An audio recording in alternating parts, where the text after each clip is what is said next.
Dobro jutro. Kje je tvoje pivo? Any Slovenskas here?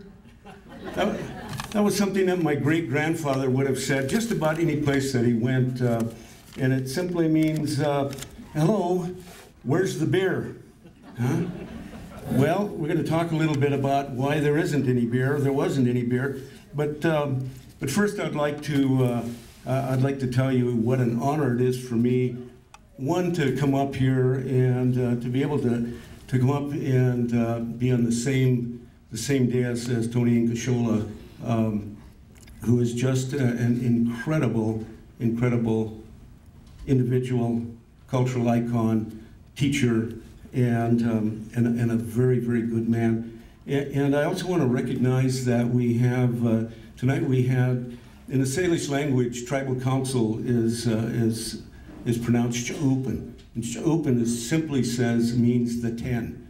And tonight we had 4 of those tribal councilmen, Troy Felsman, Carol Langford, Leonard Gray, and Ron Trahan, to come and also honor Tony. And that's very, very special, and he certainly deserves it. I want to also thank the Yamansut Drum for coming, our young people, and I just have the compulsion to say one more thing about folks, and that means something a great deal to us.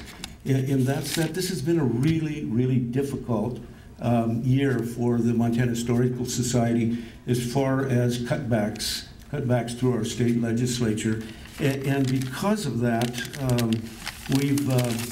we've had really for the first time to have some of our employees leave, and boy, you know, when you're here, you're part of the reward of the efforts that those employees made. They are professionals, they are our friends. Lori Morrow retired this past 5 days ago, actually, and Lori had been with us at the Historical Society for 45 years. 45 years. Yeah. And there are 2 ladies that are, because of those budget cuts, longtime employees that are not here with us, and I want to recognize them because they mean a great deal to me as a historian and as a Montanan, and that's, I want to recognize Rebecca Bauman and Sue Neer.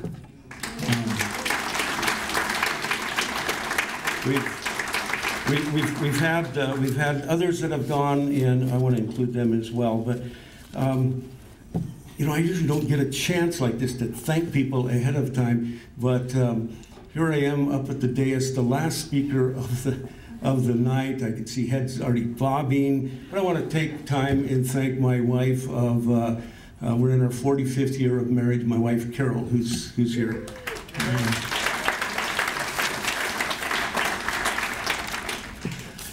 Okay. The topic I was assigned for tonight is the topic of prohibition, and I can't think of a better topic to just bring everybody down. Huh?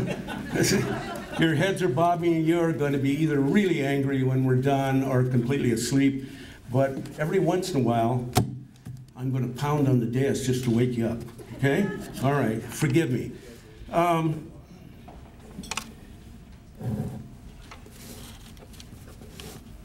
Prohibition. Yo, what is it good for? Absolutely nothing. Huh? Oh, my apologies to Barrett Strom, Norman Whitfield, Edwin Starr, and the Temptations for my adaptation. You know, when you're in the 3rd grade, I did have to get that off my chest, thank you. When you're in the 3rd grade, you, in your English class, you start learning about a word called onomatopoeia. Anybody remember that? Or echomimetic. Echomimetic. Isn't that a great word? I think I had one on the back of my wrist one time, and it was, no, that's not true. Echomimetic, what does it mean? It's a word that that sounds like its meaning. And one of those words that came to me as I was just thinking about this tonight was, you don't have to speak English if somebody says, "You're rude." Huh? You're rude. It just sounds bad, doesn't it? How about the word wretch? As soon as you hear it, oh, yeah, this is not good. Well, to me, prohibition is one of those words. And I thought about it. As a matter of fact, prohibition is rude. Huh? And when I say it, it makes me wretch. Huh? Hey, prohibition. Well, what is it? What is it? What was prohibition?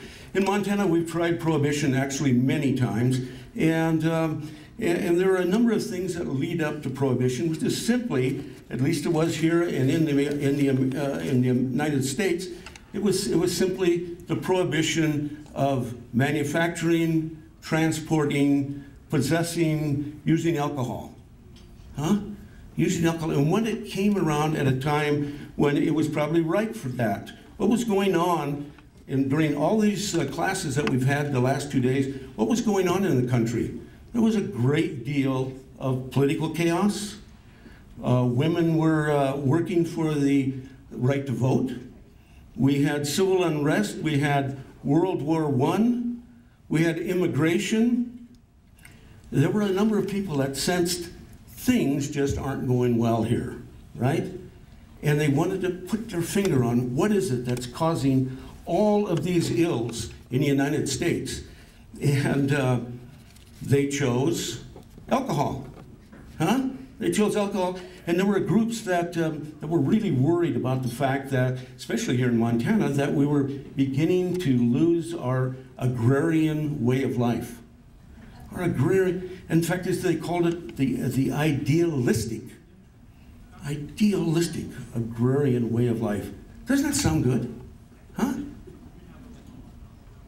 Yeah, it does sound good. It does sound good. Unfortunately, they were saying, we're going to blame it on industrialization here in Montana and across the world, across the United States. And doggone it, the reason for it is alcoholism. And we have a good way to take care of that. We're going to fix that notion that the country's fallen apart. Several groups decided to work on it very specifically as groups themselves. Often the recognition of prohibition is blamed on folks from the South. We got any Southerners here? Okay, pardon me, but I'm going to talk about your area and people from the South and the rural North were the people that first really emphasized prohibition in this country. And there were a couple of groups that were going to capitalize on that unrest. The emotion of anti-German because of the war, patriotism, and what were those groups? Well, there were many of them, but we're going to talk just for a bit about the Women's Christian Temperance Union. Do we have any members here? Yikes. I knew this was going to be a tough room to work. Well, the other group was the Anti-Saloon League. Any descendants from them? Oh, good.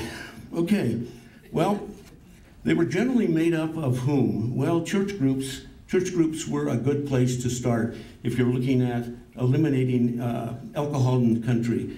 And we start to see a separation of different church groups that supported the idea of no alcohol.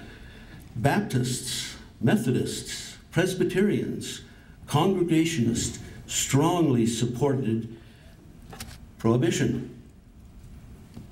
Now, what political party did they belong to?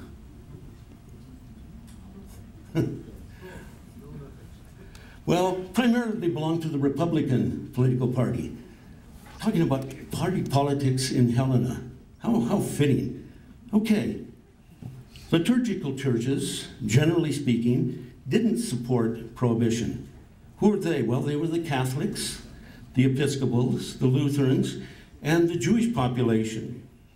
There were a lot of people that didn't support the idea of prohibition that lived in large cities. Who were they? Oh, they were the Democrats. Huh? Generally speaking. Now, just as a disclaimer, I keep saying generally speaking, so nobody gets really angry with me, okay? There were exceptions, sure. What we saw, though, here in Montana and across the country was the beginning of a class struggle. People have been talking about it for the last 2 days. Owners of industry versus whom? Versus labor, immigrants and unions. Now, for the first time, we saw that very openly with dynamited union halls. We started seeing it right here in Helena when the term pressure politics came into vogue. Part of prohibition. Now, one of the things that the Anti-Saloon League had a very, very difficult time with was there was another group that supported their philosophical stand. What was that group here in Montana? Okay, I'll tell you. It was 3 letters, okay, and they were all K. Okay? Are you catching on here? Huh?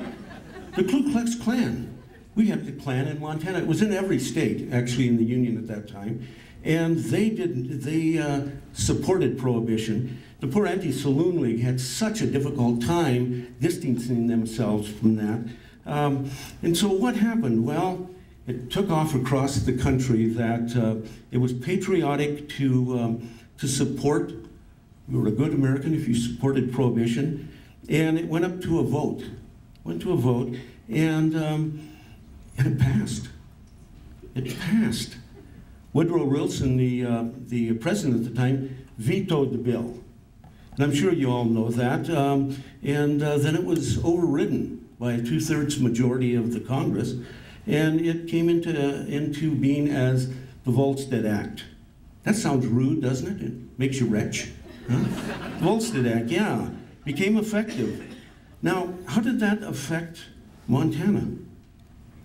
Well, it affected us directly, very directly. In how? Taxes. We lost tax support that was very, very important to the infrastructure of the state. What else? It introduced organized crime, or gave an opening for that.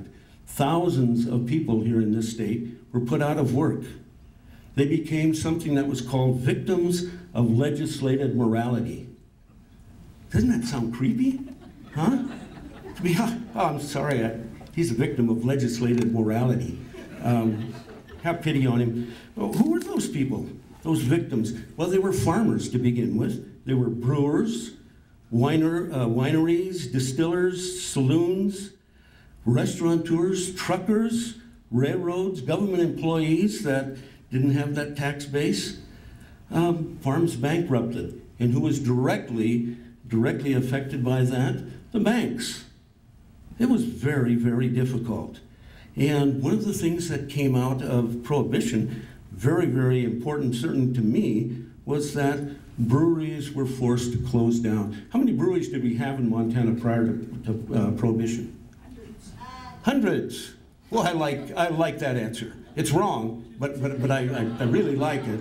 Might as well shoot for the sky. And we had about 80. Okay, we had about 80 before Prohibition, 1919, and what happened to those families that had worked their entire lives to build a wonderful industry here in Montana that provided a huge tax benefit to the state? They simply were out of business. Their help me here. Okay, don't help me.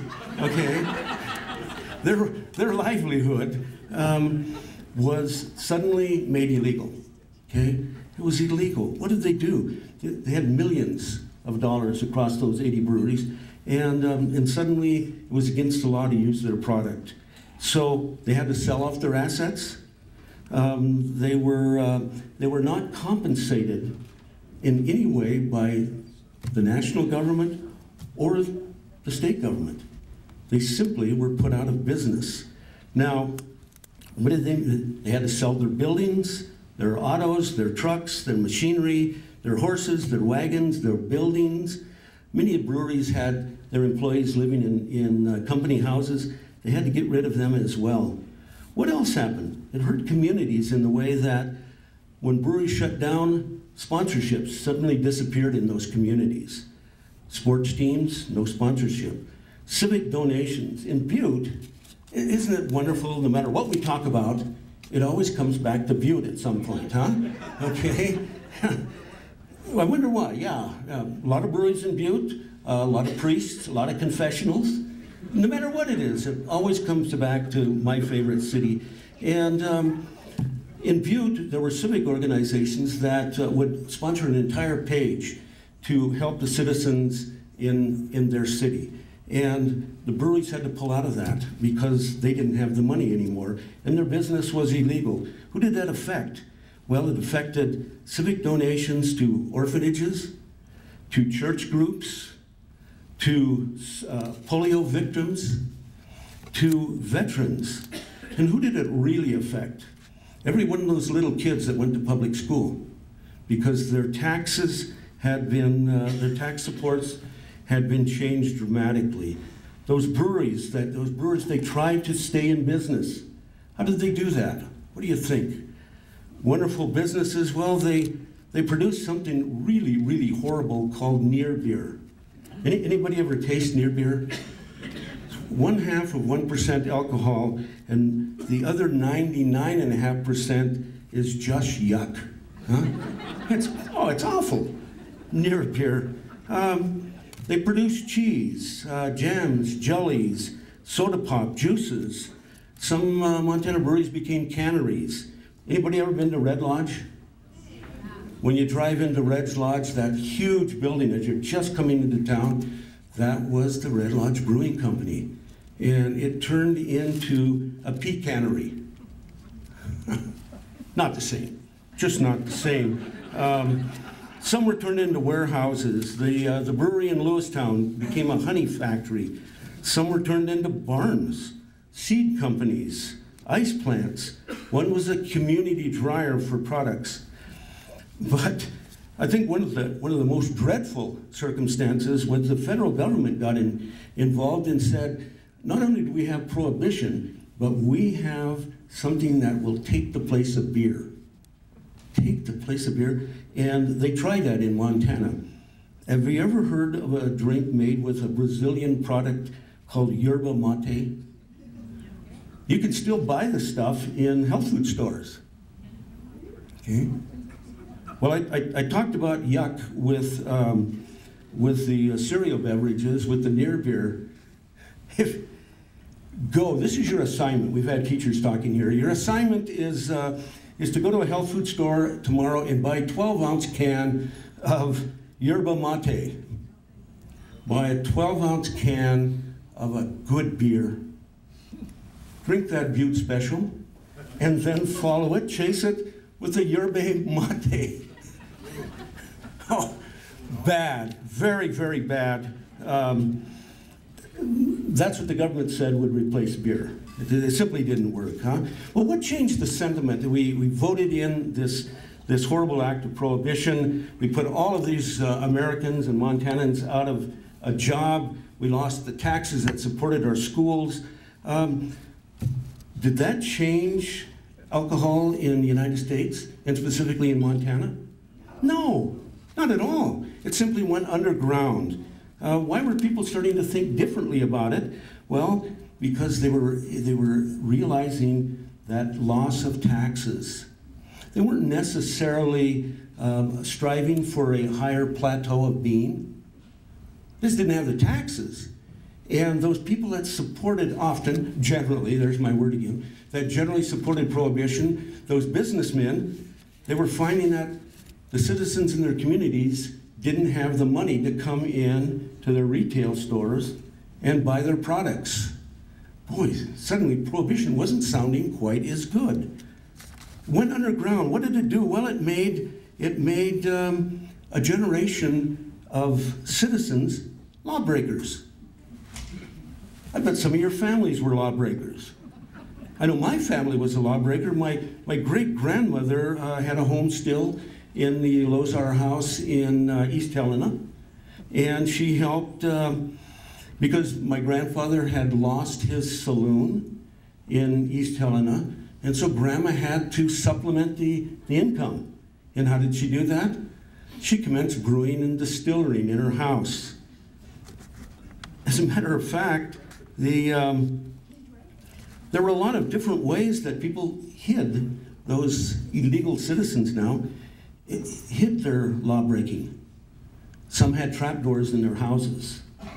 My family had a trapdoor in their business in Dixon. Anybody ever been to Dixon? Wow, not many of you. Well, you should go there because I always have thought of it as the kind of the Fort Lauderdale of Montana. Huh? Check out Dixon. There's an old mercantile building there that my grandpa ran. And in the back room, there was a trap door there. And fellows would come over. The trap door was dug right down into dirt, had a table, and fellows would come over and drink illegal alcohol and play cards, hiding it. Yeah, one of my distant friends or family in Butte, how did they hide their alcohol? Everybody has some idea. Well, in Butte, this is another one of those great ideas. How many of you know what a water closet is? Huh? Yeah, Butte had lots of water closets. One of the best ways to hide your illegal liquor was the flushing box up on top of the water closet was usually up pretty high, wasn't it? Huh? What a good place to hide your what? To hide your hooch, yes. Yeah, to hide your... So when people come over and Prohibition is on and you say, let's sit down and have a little friendly drink, they would climb up onto the toilet seat, reach down into that cold water in the water closet, and pull out a drink. Huh? When I thought about that, I kind of got the idea. I wonder how many of them took that first drink and said, wow, this tastes like... Just a thought. Where do they hide? Where do they hide their liquor? They hid it in their hair, huh? In those ratty bouffant hairs, in hats and boots and trousers, in sleeves, and in breastplates. Breastplates. I could see question marks on all of your heads, so I'm just going to say breastplates. Yeah. What was that? Well, it's kind of like a license plate. Wrong again. I love this section already of our group over here. No, breastplates were when organized crime moved in to the state of Montana. There were lots of different ways to meet with bootleggers, to then disperse through the cities and bring your wares to the different places that were willing to buy your contraband. One of them, and my wife pointed this out to me just a few days ago, and I think this is ingenious. Bootleggers would get together, and the revenuers would often come and look for their tracks, and pull them. What do these Montana bootleggers do? This is brilliant. They took hoofs from cows, and they stuck them on the bottom of their shoes. So the revenuers went on, nothing but a bunch of cows around here, huh? Isn't that great? Who thinks of that stuff? I like it. Anyway. Okay, what else did they do? They put alcohol in their inner tubes of their cars. Even the spares.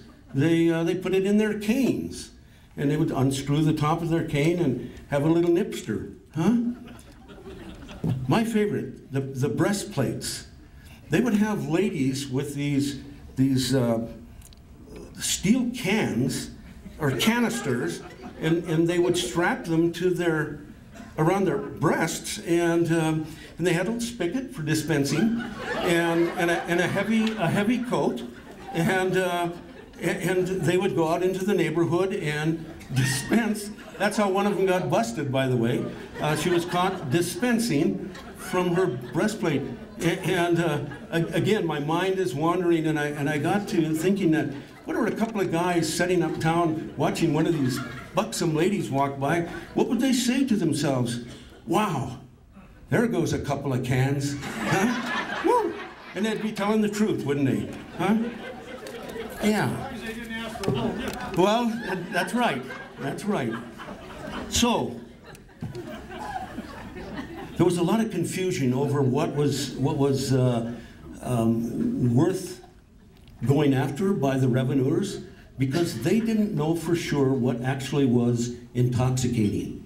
There was an ongoing discussion through the first parts of Prohibition, and they some said, well, near beer, 1/2%, that's okay. Okay. Others said, no, 4% alcohol is not intoxicating. How about 3.2? Huh? Gee, we really don't know, but by God, we're going to go out and arrest those people if they got some. And that's what they did. Revenues came into Montana, and they realized that it was such a lucrative trade that as they went out to bust the bootleggers, they found that these guys are making a whole lot more money than we are. So how can we cut ourselves into this? Huh? How can we cut? What started happening? Well, we found out that a lot of those revenue agents were not necessarily what? Legal. Up and up. We talked about those confessionals.